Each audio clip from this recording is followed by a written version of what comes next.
Hi, everyone. Welcome to our Lord's Day Holy Reading time. It's nice to have you here, and we're ready to go ahead and get started. All right, welcome everybody from our community here and online as we start week 27 of Thomas Manton's A Treatise of Self-Denial. And we are continuing in self-love. We're almost to the end of they go by branches. The Puritans usually broke it down as the next branch, which has been self-denial now for a few weeks. And so we're still in self-love. And on this section of self-love has to do with our interests, our self-interests, and our enjoyments. And we kind of covered that last week, but we will do very similar on this reading.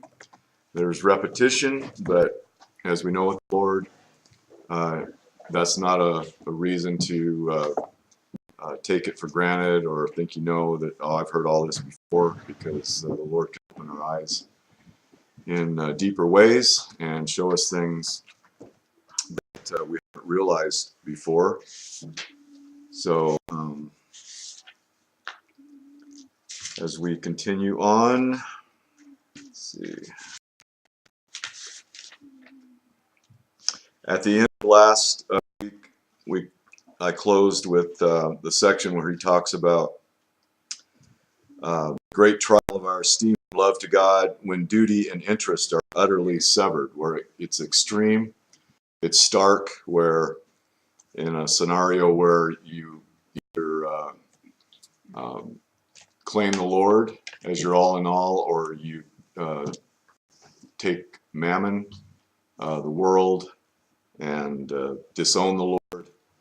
And he covered the various points about that, and how some, in fact many, go through it while they're alive on this planet. They go through something like that as Christians, but we came to the point where we're going to start up today, where he says, but you will say, some of you, many of us are still left in the dark. Everyone is not called to martyrdom and public contests, or something as extreme as what he talked about in that last section. How shall we, of that group, judge of our own hearts? Because that's what we're going through, is how to see in our own hearts whether we have too much self-love. Because self-love is fine, it's just too much of it, and taking that to an extreme over the love of God. How do we judge of our own hearts and know whether we have this kind of faulty self-love, whether we mistake and misplace ourselves or not? I answer, we need not wish for these cases. They will come fast enough at some point, possibly before we come to heaven. But if they come not, there are a great many other cases by which you may try your souls, cases that do not belong to martyrdom. I shall, 1, show what the acts are of self-love in the extreme. 2, what showeth the reign and state of it. And 3, give some remedies. Today, Lord willing, we'll do number 1 and number 2. So again, what are the acts of self-love? Number 1, there are 8 points here. The acts of this kind of self-love are many. All sins are a conversion from God to the creature. And so far as we sin, we prefer the creature before God. But there are some special acts of sin that are to be taxed and censured upon this occasion. When a man can break a law to salve an interest and makes duty to give way to relations or his family, this is to venture on God's displeasure to gratify a friend. No affection to the creature should draw us to offend God. So it is said to Eli, in that instance in 1 Samuel 2, verse 29, thou honorest thy sons above me. And it's very familiar. Eli did not think so in his heart, but this was the interpretation of his act By virtue of his office, he should have put them, his sons, out of the priesthood. But he chose rather to please his sons than God, and was more careful of the credit of his sons than of the credit of God's worship, which was extremely scandalized. When parents prefer their children for spiritual employments, or continue them there for their maintenance, though they're otherwise unfit and unworthy, this is to honor their sons above God.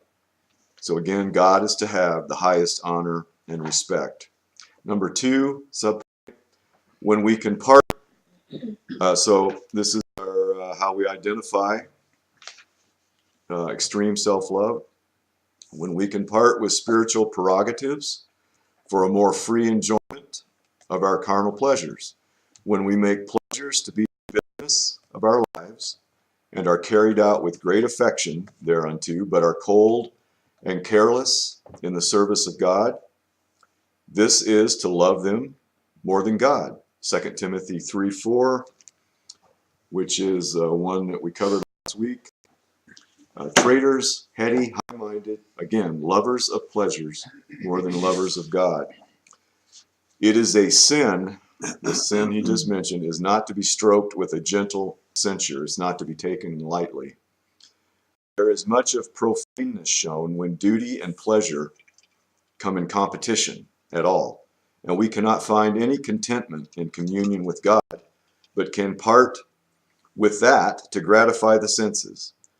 And the temptation is so low, I mean, there's no overpressing temptation in that sense. So it's a low grade temptation. That makes the sin even higher. The sin riseth the higher. When the consolations of God are exchanged for the pleasures of sin, it is a sorry exchange, like Esau selling his birthright for a mess of pottage, Hebrews 12, verse 16. When the temptation is small and yet prevalent, it is a sign the natural inclinations are very great. And he makes a really good point here, that the insidiousness of these lesser temptations causes a downward spiral that's very undetectable at times. When a temptation is small and yet prevalent, it is a sign the natural inclinations are very great. They are carried downwards as heavy bodies by their own weight. They are not forced, but inclined. A little sinful delight and satisfaction, little by little, draweth them out of the way, and maketh them hazard the love of God, the consolations of the Spirit, and whatsoever is dear and precious to Christ. So in many ways, that type of sinning and those type of temptations are even more dangerous than ones that are great and you have no doubt about them. They're very overwhelming.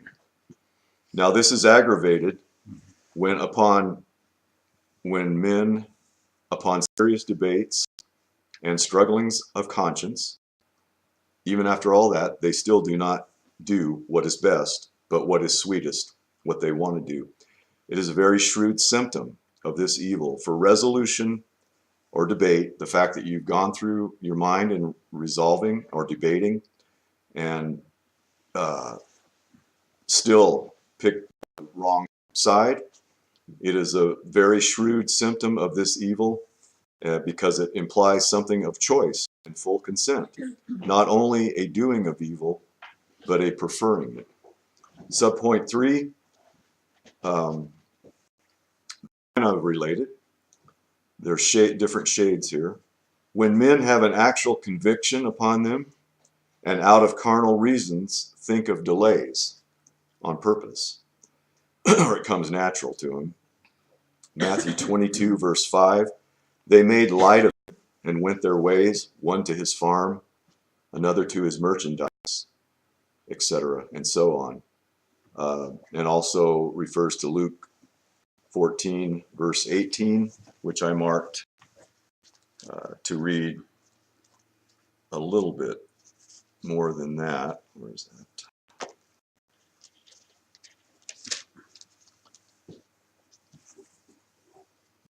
So we'll read, let's see. 18 through 24. Luke 14, 18 through 24. And they all with one consent began to make excuse. The first said unto him, I have bought a piece of ground, and I must needs go and see it.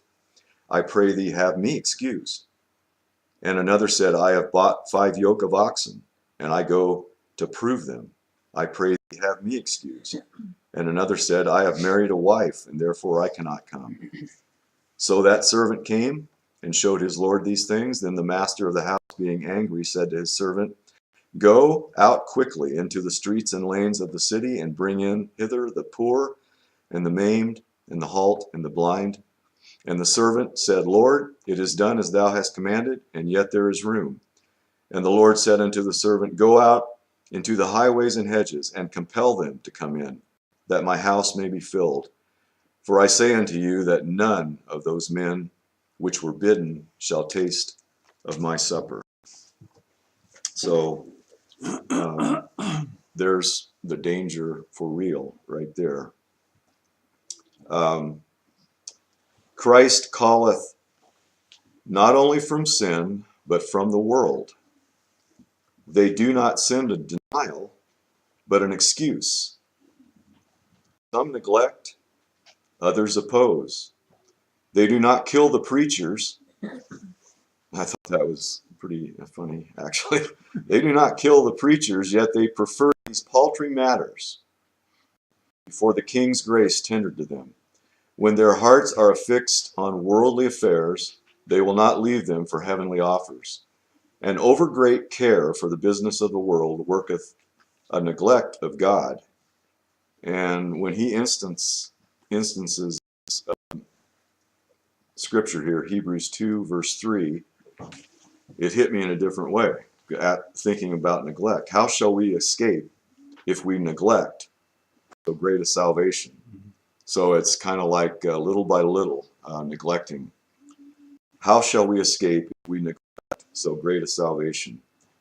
Though we do not contemn or oppose, you're not out there ranting and raving against it, yet if we neglect, we think the world better and will not be called off to higher things.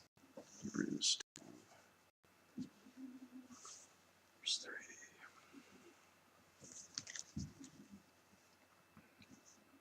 See, I've got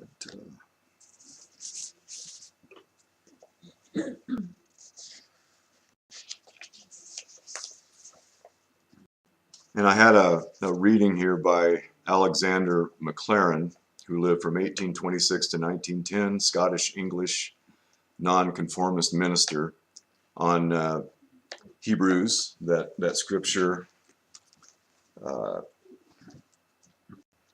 Hebrews 2, let's see,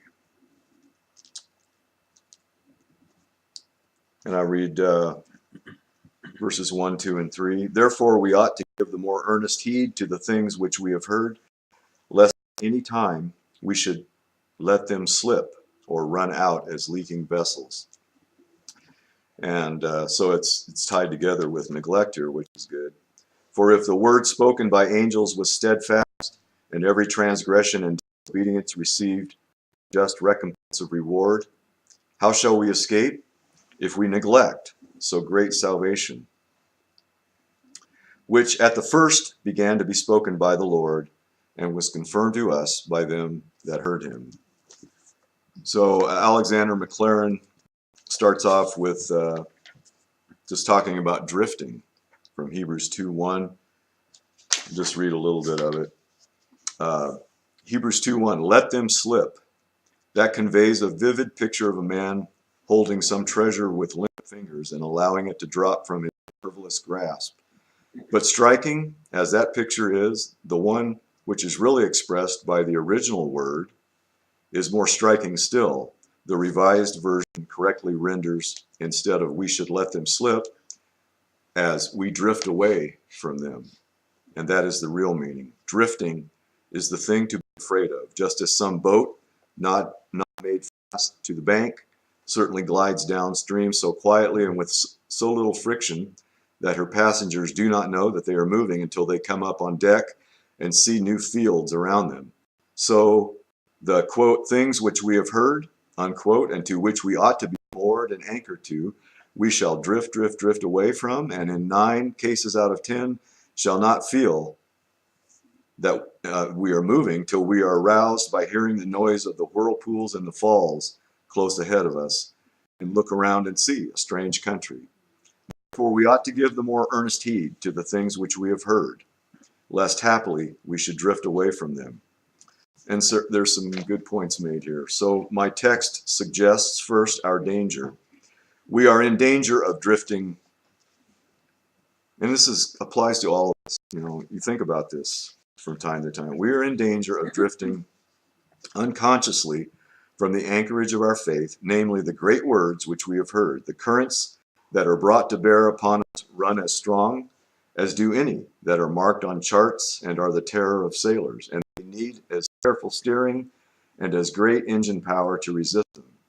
Let us try to think of 1 or 2 of them. There is the current of years. Time changes us all, and there is many a professing Christian who all unconsciously has slid away from his early self and is not now as a devout man, or with his life as completely under the influence of Christ and his gospel as he was in the early days. He keeps up appearances, but they are deceptive. Years have carried him down the stream and away from his old self. Next, there is the current of familiarity with the truth. And that's kind of goes along the same lines of repetition. When we hear the same thing over and over again, we start taking it for granted.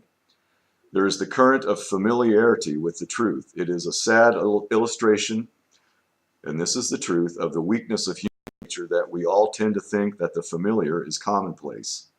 It just starts to happen. It does. And that is almost impossible for us.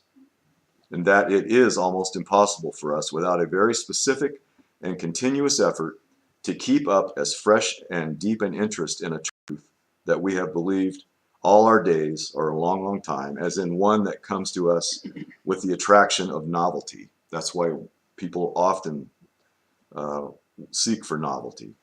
It has been well said that the most certain truths too often lie, quote, in the dormitory of the soul, side by side with exploded errors, unquote. We all know how silently and unconsciously we can lose our hold of the things that we think to be most surely believed among us. And whilst we fancy that we are grasping them, they are because we had never doubted and always believed them. Conjurers will tell you that if you press a coin in a man's palm and shut the hand quickly, he does not know for a moment or two whether the coin remains there or not. There are many of us who have closed our hands on the precious gold coin of the gospel, and it has been filched away from us, and we do not know that it has been until we open our hand and see the empty palm. We drift away by time and by familiarity. So just a caution there, because it's very human nature. And that's kind of what he's touching on here with neglect and slipping away. Number 4, when men have a greater savor in worldly gain than in the ordinances of God, when they think all time is lost that is spent in duty. As in Amos 8 verse 5, those wretches that said, when will the new moon be gone, that we may sell corn, and the Sabbath be over, that we may set forth wheat? It was a hindrance and a loss to them to lose a day. It was irksome to take a break from gain, or to fast from gain. It is a profane spirit that grudgeth God his time, and to think that all is lost that is spent in duty and service to him. This is to love the world more than God. This savor is bewrayed by self-denial, when we can deny ourselves more for pleasure than for God. It is an ill sign when we count nothing too much for our lusts and everything too much for God.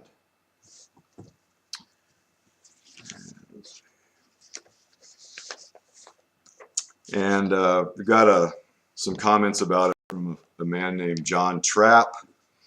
I was a little bit familiar with him before this. He's an English Anglican Bible commentator. He's had a 5-volume commentary on the Bible. he lived from 1601 to 1669, and so many have looked to the commentary in past years. On this, Amos 8:5, he writes, verse 5, saying, "When will the new moon be gone? Oh, what weariness it is, and ye have snuffed at it." Malachi 1:13, see the note there, this ye have said, or thought at least, and God knoweth the language of your hearts. He presseth upon no man, neither will he accept that service that is pressed out of people, as verjuice out of a crab. All his saints are free-hearted, all his soldiers volunteers, they welcome the Sabbath, as that holy man did who went forth to meet and salute it. Come, my sweet spouse, I have dearly longed for thee. The Sabbath they call a day of delight. They also pass it over with singular delight. Isaiah 58:13, walking into Christ's garden of spiritual duties, whereof there is so great variety for the good soul to breathe itself in and not be sated, and then are taken into Christ's wine cellar and, after a holy manner, inebriated with divine consolations. Song of Solomon 2, verses 4 and 5, and 2 Corinthians 1:5. They find no more relish, such as the cock on the dunghill knows not, such as pass all carnal men's understanding. But these men find no more relish in holy days and duties than they do in the white of an egg or in a dry chip. The work they do at such times for fashion's sake or fear of the law is dead work, as the apostle calleth it. They sit in the stocks when they are at prayers, and come out of the church when the tedious sermon runs somewhat beyond the hour, as prisoners do out of jail.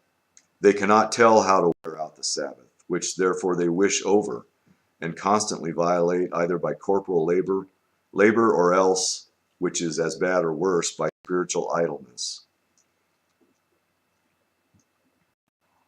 And so, more commentary on that whole subject.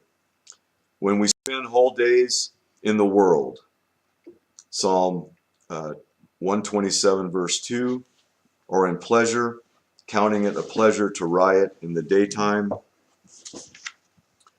Matthew Henry has a short commentary on that. Psalm 127 2.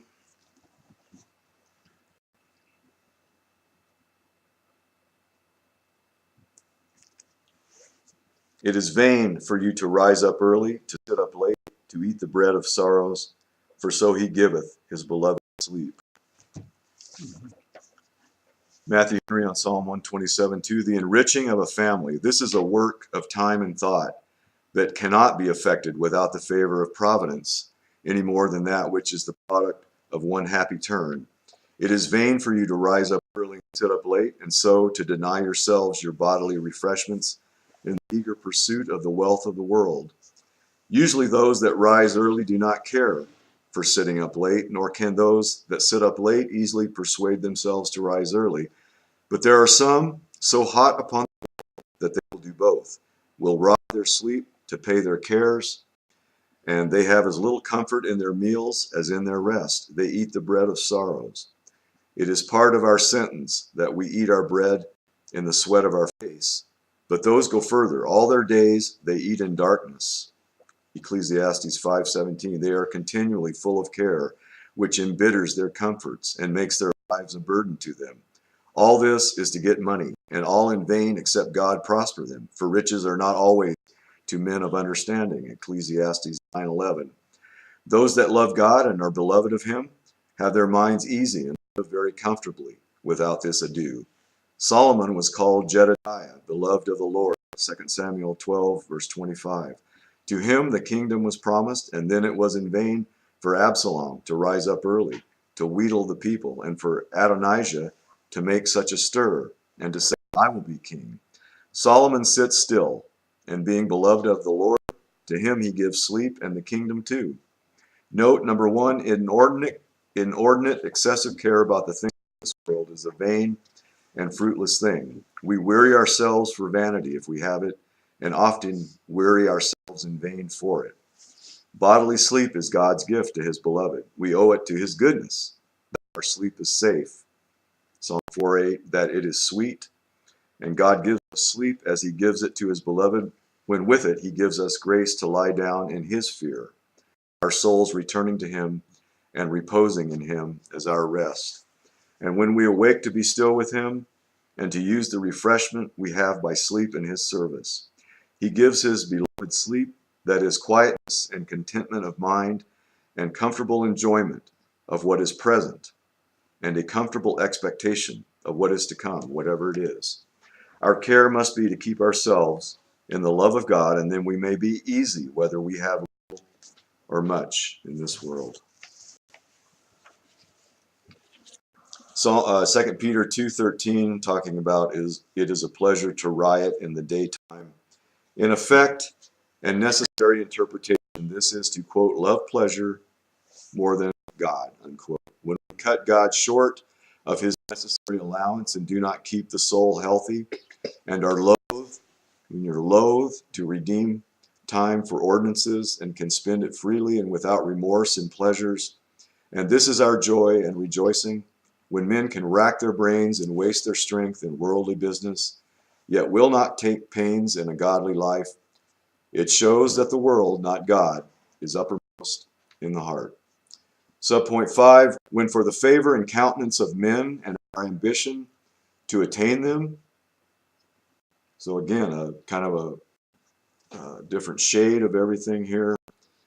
We do many things for the favor and countenance of men that are contrary to the conscience of our duty to God.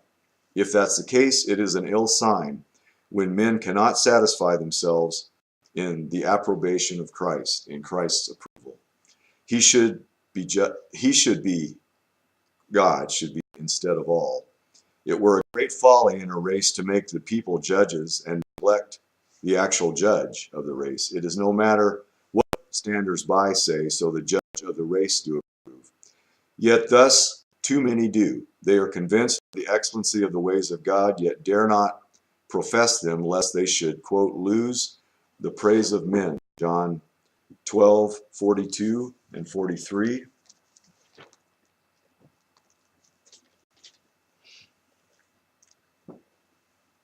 Nevertheless, among the chief rulers also many believed on him, but because of the Pharisees they did not confess him, lest they should be put out of the synagogue, for they loved the praise of men more than the praise of God.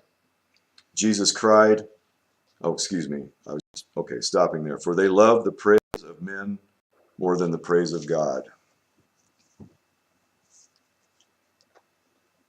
Their consciences were sufficiently convinced, but their heart was not subdued and weaned from self-respect.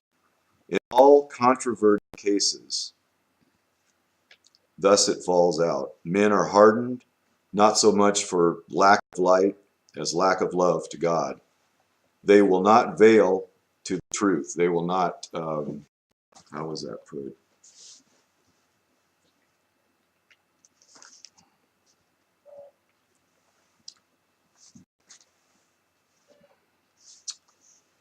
Too many notes.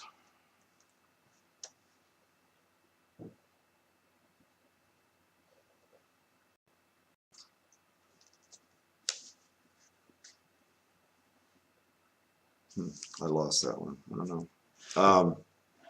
It was invest in the truth. That was one of the definitions of veil. V-E-I-L is not the noun, but the verb. Veiled. They will not invest in the truth. Such a spirit in the reign of it is wholly inconsistent with grace, for so Christ chargeth it. John 5:44. How can ye believe when ye seek honor one of another? Men are loath to lose credit with other men, their own party. So Paul, Galatians 1, verse 10, for do I persuade men or God? Or do I seek to please men? For if I yet pleased men, I should not have been the servant of Jesus Christ. Paul, when he was a Pharisee, was carried with a wild zeal and animated with a false fire. Subpoint 6, when we find more complacency, enjoyment, satisfaction in outward enjoyments, and are more satisfied with them than in God's love and favor.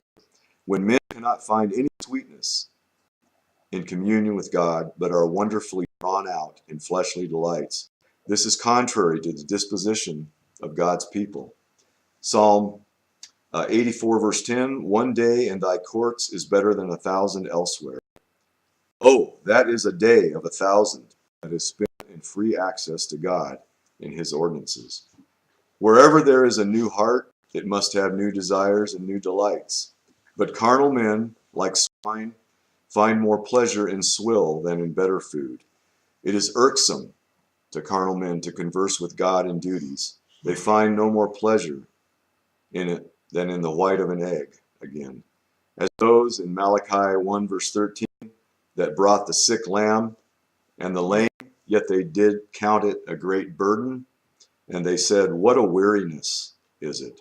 They puffed and blowed and said, how weary am I with bringing this sacrifice?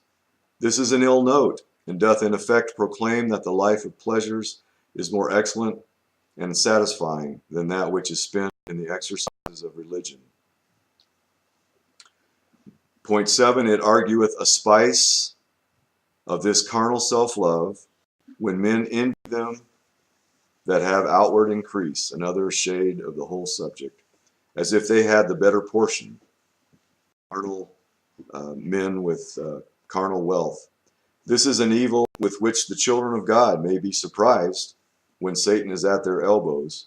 They never think that they would feel that way, but it might subconsciously be there. They may have admiring thoughts of the world and think it a brave thing to milk out the breast of worldly consolations. Psalm 144 verse 15, happy is the people that is in such a case, but this is but like a nod in case of drowsiness. They awake with more vigor than life. Yea, rather, happy is that people whose God is the Lord. The ground of this trial is because God in the ordinances is much more sweet than God in the creature, even as much as grace excelleth nature. Now the best that wicked and carnal men have is but God in the creature. You prize a carnal self when you look lean upon their mercies. You have a true self that is more advanced and ennobled, but you prize a carnal self as if this would be more happy than the privileges you have and the comforts you enjoy with a good conscience. For the aggravating of this evil, consider, the devil himself is not taken with material things. He's not taken with carnal pleasure and with the delight of the senses. Why? Because he's the spiritual essence. Christians, they are made partakers of a divine nature, the same as the spiritual nature in some ways as the devil.